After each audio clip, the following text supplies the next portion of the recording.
Okay, welcome. So we're learning Parshas Chukas, and it's the Parsha of the week.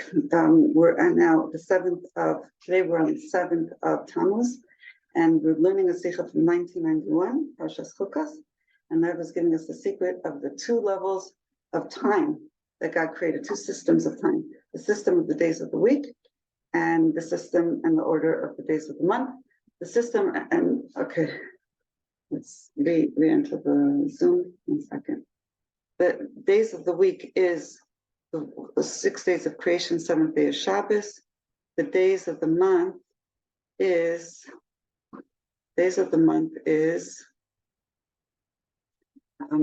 the rotation of the moon, depending on the moon, and depending on us sanctifying the moon. So there's two systems of creation. There's God as He reveals Himself within the natural order of the world, and 6 days of the week, according to the system of the sun, which always takes place no matter what. The holiness of Shabbos comes no matter what. And then we have the ability to create a new system of time that we sanctify time through the mitzvah of sanctifying the moon, and that's dependent on us. When we sanctify with the Bais Din the day of the month, then we have a new month, and we have the holidays during that month, and we have a new holiness that we draw and bring into the world. It's a holiness that's not part of the creation of the world before, in terms of it wasn't there, the system in place. It's God, not God revealing Himself within nature. It's God beyond nature that we can reveal through the power of Torah and Mitzvos. Okay, so now we're going to read Parshas Chukas, paragraph 3. So now the Rebbe is going to bring a chidush, something new. Yesh lomar. Shinin ze mishtakef b'michad hachiluk ben yom hashvi b'shavua v'yom hasvi b'chodesh shnei mininim d'yom zeh. So the Rebbe is saying this idea that we just mentioned, the difference between days of the week, days of the month, and it's parallel to the sun and the moon, and it's parallel to God as He is within creation and the systems of nature, and how God is above creation and our ability to drive down holiness into the world. This is exemplified in 7 and 10. So that day that the Rebbe was speaking was 7th day of the week, it was Shabbos, and 10th day of the month. So he's looking at the 7 and 10, and he's going to show how the two ideas, these two systems, work with 7 and 10. Shvi, what is 7? 7 shows the completion of the 7 days of creation. Shiva Simei Akef, B'Shosham Sheva Midot Shebahem Nivaolam. In the source, what are the 7? The 7 are the 7 midos, the 7 emotions that Hashem, or motive powers, the revelations of motive powers, the 7 midos, from Chesed to Malchus, that with them the world was created. Shiva Sayamim, the 7 days of creation. The first day of the week is parallel to, it was created with the power mostly of Chesed. Right? Each one was interconnected with the other, but the main power aspect of Sunday is Chesed, kindness. Second day of creation is the main attribute that's revealed, and it was created with Gevurah. Ad Yom HaShvi, until the 7th day, which is Malchus. Okay, Shabbos is Malchus. So the level of godliness that is revealed and in the world, through the holiness of Shabbos. Of Malchus. Let's see. Hold on, I'm losing spot. 1 second. Here. So the days of the week represent the level of godliness as that creates and encloses itself in the world, within nature. Now, Asar 7 is connected with 10 is connected to the 10 spheres, which is the revelation of God beyond the world. It includes in it the 3 heads, 3 mochin it's called. They're above the source of godliness that was created the world and enclosed in the world within nature. This revelation of the power of 10, of godliness, as God is beyond and above the revelations of the laws of nature and the world, is drawn down. We reveal this power of God above nature through our service. That we add and we make something new. We add something to the world above and beyond the revelations of godliness that were that created the world with the 10 emotive powers of the 7 midos, chesed to tiferes, to malchus. We draw down the revelation of godliness as God is in the 3 higher levels of Chokhmah, Bina, and Das. The three parts of that parallel to the intellect. Chokhmah, Bina, and Das are the 3 parts of the intellect. In a way that we reveal the completion of the 10, in addition to the revelation of the 7, which are the 7 attributes of the creation, the midos that were revealed to create the world. So we have the ability to draw down this revelation of God's level of Chachma, of Bina, of Das, which are the level of intellect, of consciousness, of godliness, that God didn't put in place in the world on its own, but he gave us the power and the sanctity and the ability to reveal it in the world. Okay, so it's an amazing thing that we have. Is this clear? Do you have any questions?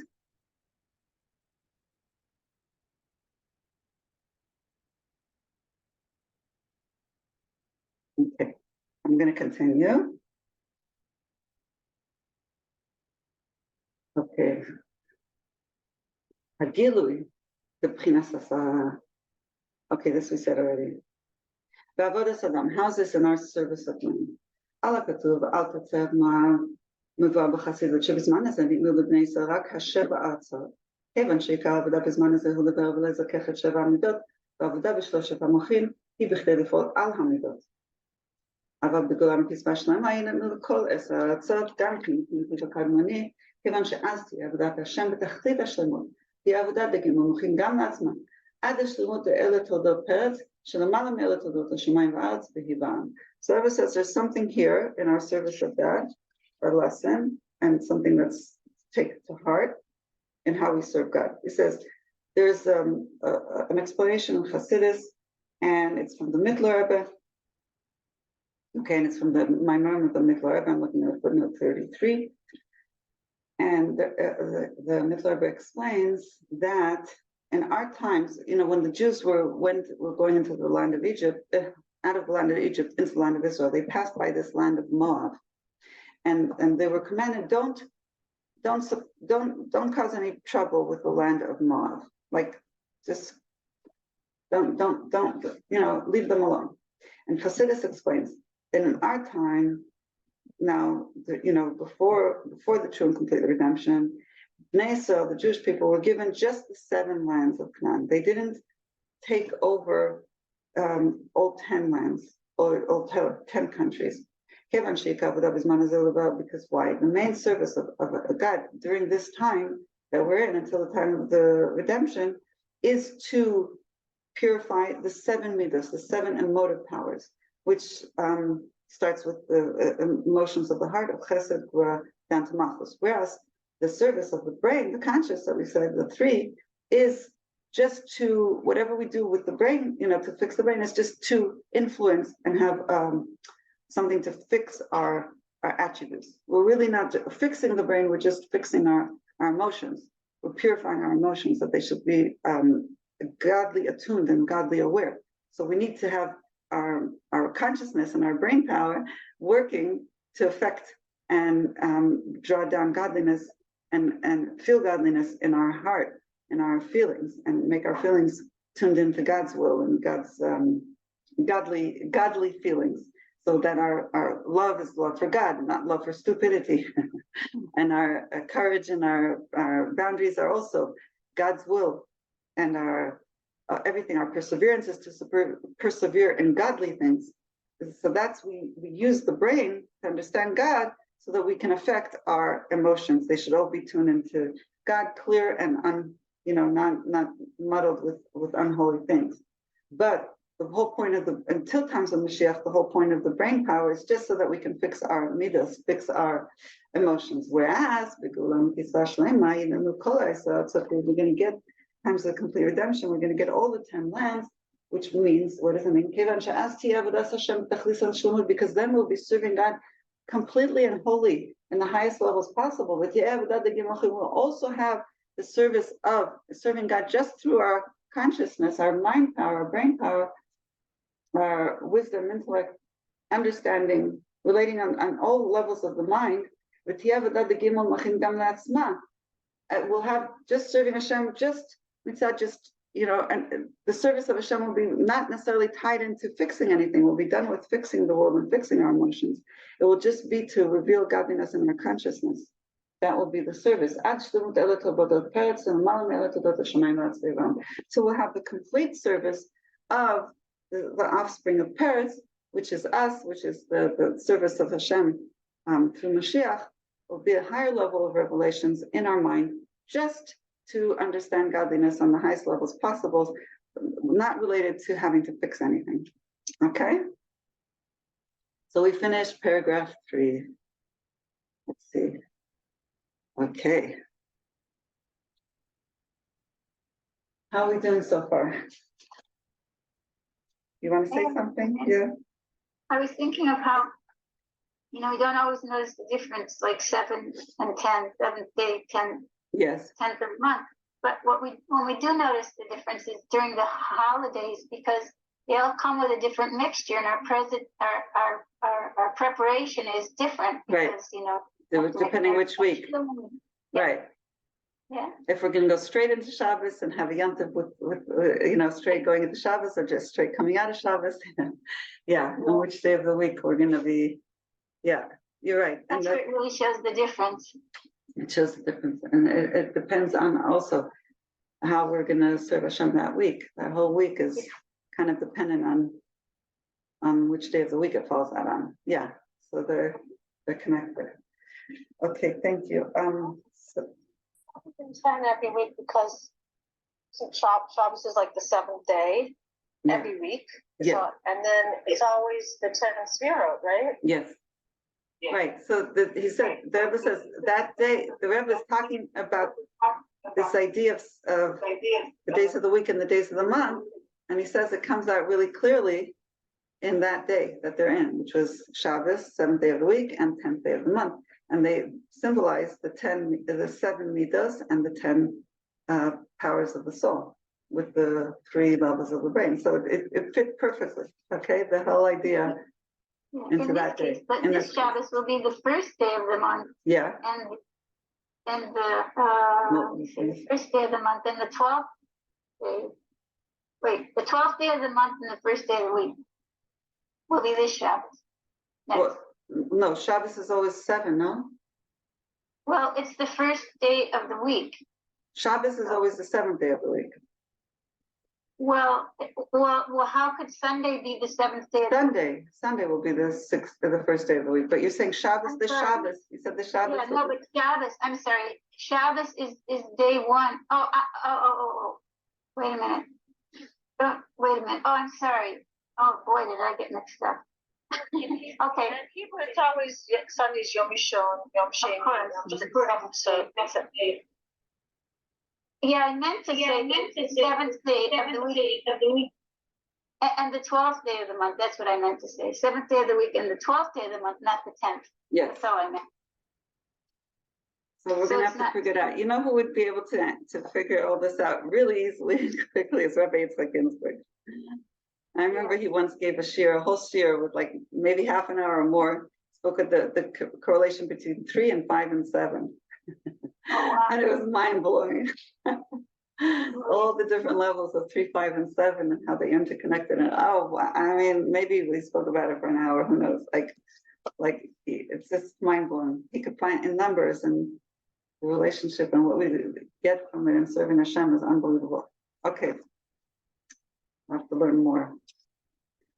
He has the book, The Hebrew Letters, which has in it also the gematria of each letter, and which is the numbers of the letters. Anyway. If you can hold that in your mind, you're a genius. Yeah. I need to get that book again. I don't have it. Can I tell you something really quick? Yeah. And they stopped all these computers all over the place. And I asked them, and they didn't learn computers. I said, well, how did you do that? They said they saw it in the Torah. They just saw it there. So they're seeing, there's certain people, I know someone else who helped to create the Iron Dome. No, when he sees the Torah as numbers, that's what when he looks at the Torah, he sees numbers and colors. Who does? Pardon? Who does? Did you say who? Some people that I know. Some people like one of the people who worked on that, who was the biggest creator of the Iron Dome. Oh. He sees the world in numbers and in math equations. The Torah. He sees math equations when he looks like he says, look at this. You have to see this. You have to live this. And then also colors too. Wow. Interesting. And so I'm thinking some people see these things. They were born like that, you know. Yeah. Well, also Rabbi Ginsburg is a mathematician by education. Yes, he's a master's in math. Yeah. From Columbia University. So From where? Columbia, I think. Wow. He's from Ohio. He got it when he was 18. When he was 18, like before he became religious, totally observant. So he was observant, but to committed the way he is on the level that he is now. He should have a portion made Amen. So Amen.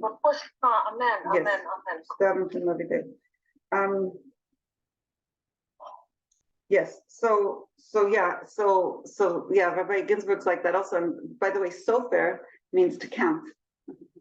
Sofer, which is a scribe, is somebody who counts the letters also.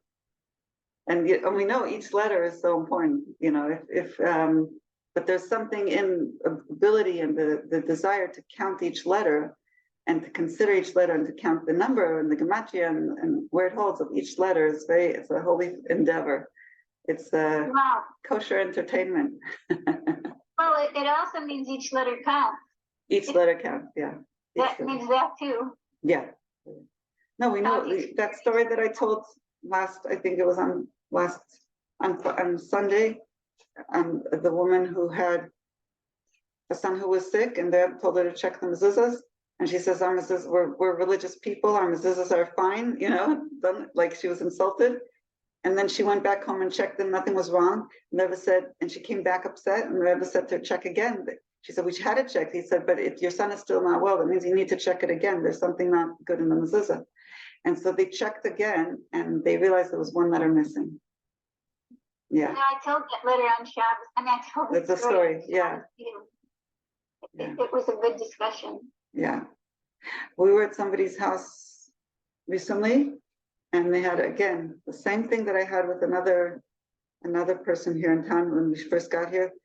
All beautiful mahudar, beautiful mezuzahs, you know, very expensive top-level mezuzahs. Most of them. I mean, they had a few that were not the highest level, but they were all 100% kosher. There was nothing wrong with any of the mezuzahs. So maybe a little touch-up, but really they were kosher. And they had lots of mezuzahs on many, many doors and closets and this and that and more all over the place. It was a huge, huge job. It took my husband dedicated 7 hours to check in the mezuzahs. Okay, for this one house, 7 hours just to check. We're not talking about taking them down and putting them back up, just checking. So what was the discovery? How did they benefit from this check? That they were missing 2 mezuzahs outside. They had fallen out of the cases in the backyard. Okay, nobody knew. The cases looked like it was fine. And then there was a closet in the house that, according to Chabad opinion, would need a mezuzah. So, and it didn't happen. So yeah. So two mezuzahs is just for sure. What? Closets need mezuzahs? It depends. Walk-in closets. Walk-in closets depends on their size, 4x4 amos. And also in this case, the closet, my husband said, you know, he put on a mezuzah they had because the closets are open into the bedroom. So there's an opinion that if it's opening, the door opens into the bedroom, not into the closet, you're putting the mezuzah on the door because the main thing of the door is to service the room, not to service the closet. So there's an opinion to put a mezuzah on a closet like that opens into the bedroom. Okay, so that's more of a one opinion. The ones outside though, for sure needed a mezuzah, 100% according to all opinions, according to Torah, on all levels. He needed it, and the mezuzah was missing because it fell out of the case.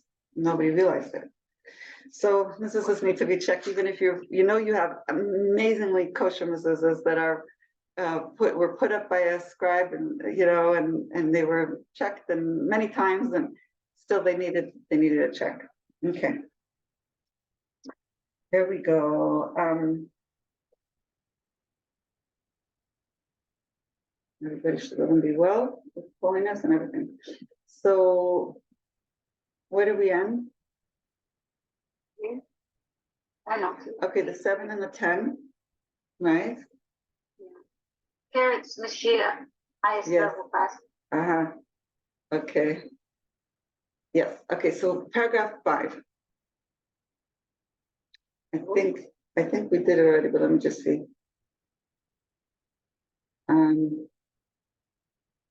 Okay. I don't think we did it. Instead, okay. Let's go into paragraph 5. So in these two in these two aspects, the 7th of the 7 days of the week and the 10th, as it is the 10th of the month, there's what there is in one, there isn't in the other. So what's the advantage of the 7? It's the completion of creation, as Hashem created it to begin with. Tov ushlamut melchatchila, wholeness and completion and goodness, right, from to begin with. Like it says, Hashem created the world, and He saw the day was good, kitov. Okay, so that's from above, the goodness and the wholeness and completion from above. This is also a revelation of godliness of Hashem in the creation itself. How Hashem reveals Himself internally in the definitions, in the boundaries of the world, right? As the world was created to begin with. So it's God, how He fits Himself and reveals Himself in the order of the world, in the days of the week, how Hashem created the world in a beautiful way, right? What's the advantage of 10?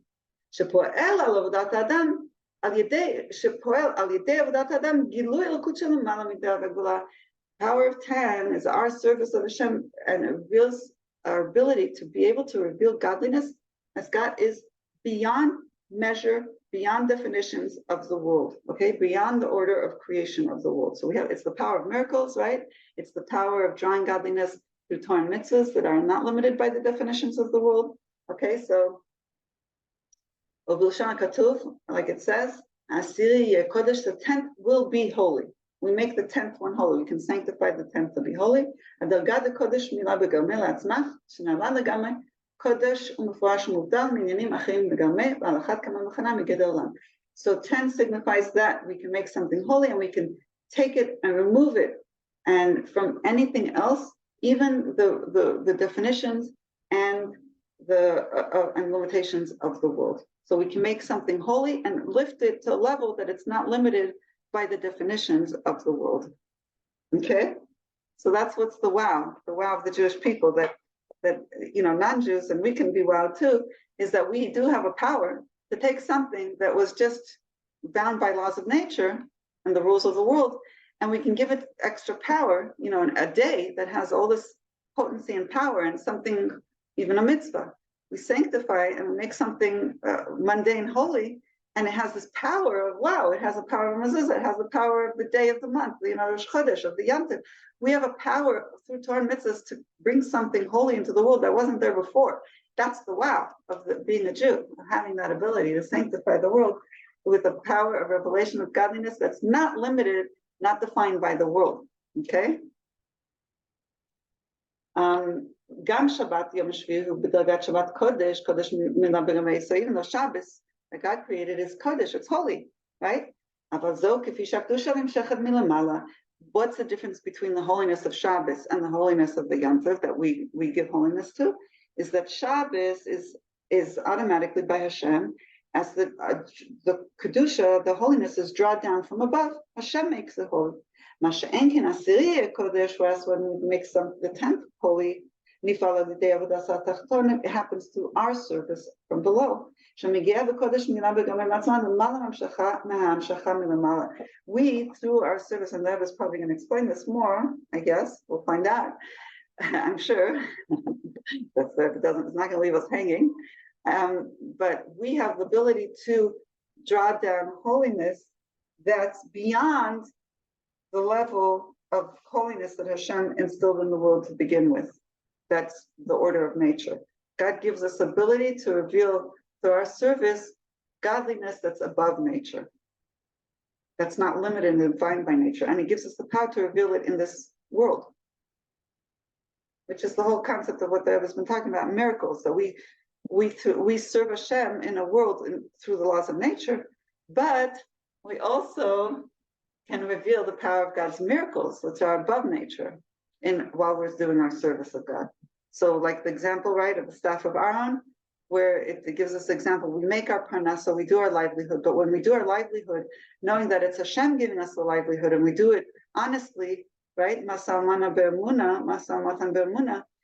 that Hashem is doing it, we can draw down the revelations of above nature in a miraculous way that our parnasa will come quickly and easily, like the Rebbe said is going on in our generation.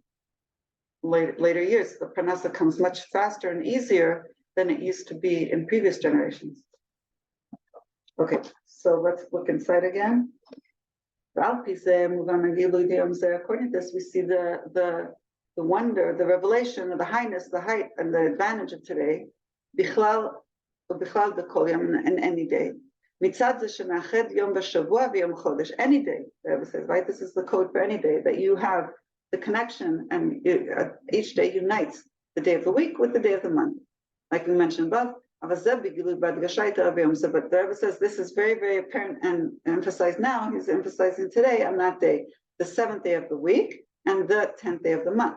And the chibur, the connection between the two, of what we said, the advantage of the two, the advantage of the 7, of the Shabbos, which is the epitome of holiness created by God, and the advantage of 10, which is signifies the ability of man to bring holiness into the world, come together. So we have the advantage of Gvul, of God within nature, and God above nature without limitations. Revealing God as in the world, and revealing God above, from a level of God which is beyond creation, beyond the world, beyond the limitations of the world. That's the level of miracles, right?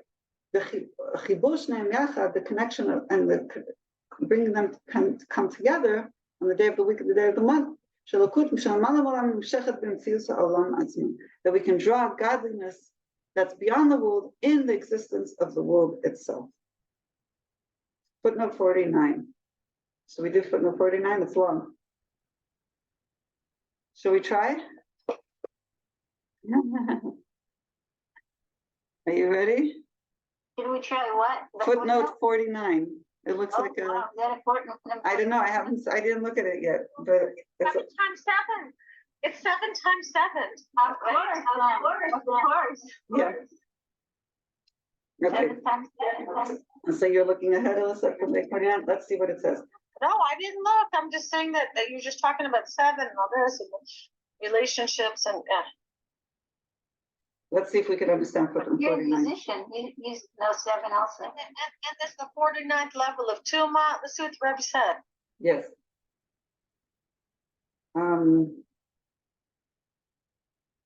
Okay. That's more color. I'm doing footnote 49, even though the 10 on its own includes in it also the 7 mitos, plus the 7, the 7 attributes of the heart, plus the 3 attributes of the brain. It's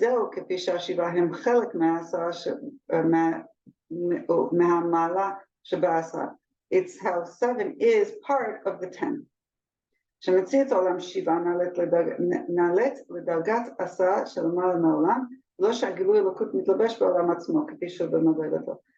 the ability, the possibility of the world, which is signified by 7, going higher. The revelation of godliness within the world goes to a higher level of beyond the world, but not that the godliness is revealed within the world, the high above nature within nature.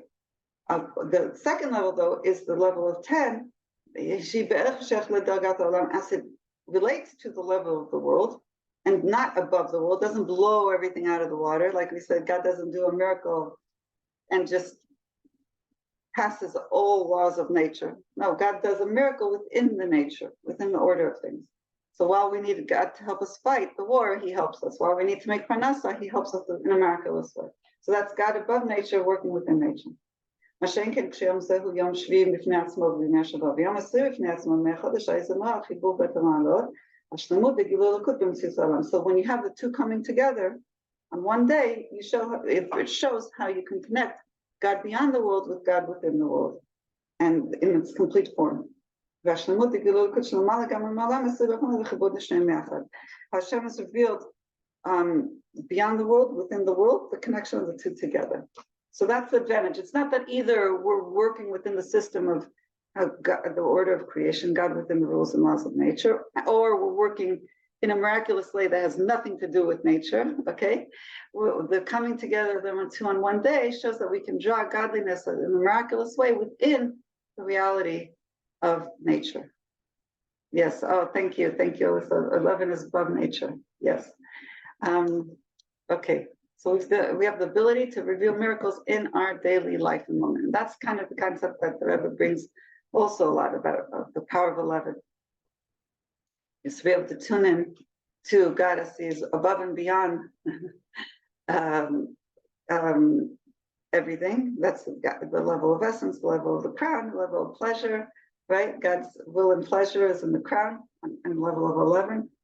And when we tune into God's will and pleasure, that's why the Rebbe probably brings out a lot. How do we really serve Hashem and tune into Hashem? Is we have this consciousness, right? He brought this last week, the week before, the consciousness as I was created to serve God.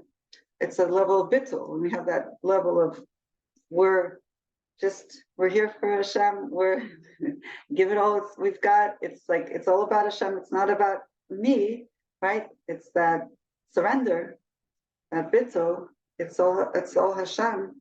Then we can draw down in our reality a level of godliness that's above the world, above nature, but within our world as we know it of nature. Okay, so we did put note 49. Let's go back in. So when you have 10, 7 connected, the Rebbe says, this is another chiddush of the Rebbe, something new insight. You have 7 and 10 is the gematria numerical value of tov, of good. Tov, stam bli tov, agbola kol b'tochot tov lemala v'tov lemata. Good, without limitations, includes within it good from above and good below. Good in heaven and good in earth, or good by Hashem, good by this world. Like the rabbis say, a person could be good in God's eyes and good in people's eyes. Tov shehu gilui mlechatchila mitzad habriyah, good that is to begin with mitzad habriyah from the aspect of creation. Like it says in the 6 days of creation, Hashem saw that the world was good. Until it says even on the end of creation, the 6th day, he saw it was very good. The Tov, that's not Tov, right? 17, Tov, which on its own, that we reveal that this goodness in the world, by fixing the world, so we have in the 17, you have the good as it is and already established in the world since 6 days of creation. And then we also have the good that we draw into the world of the power of Hashem beyond the world, revelations of Hashem beyond the world. I think I'm going to stop here. I'm getting very tired.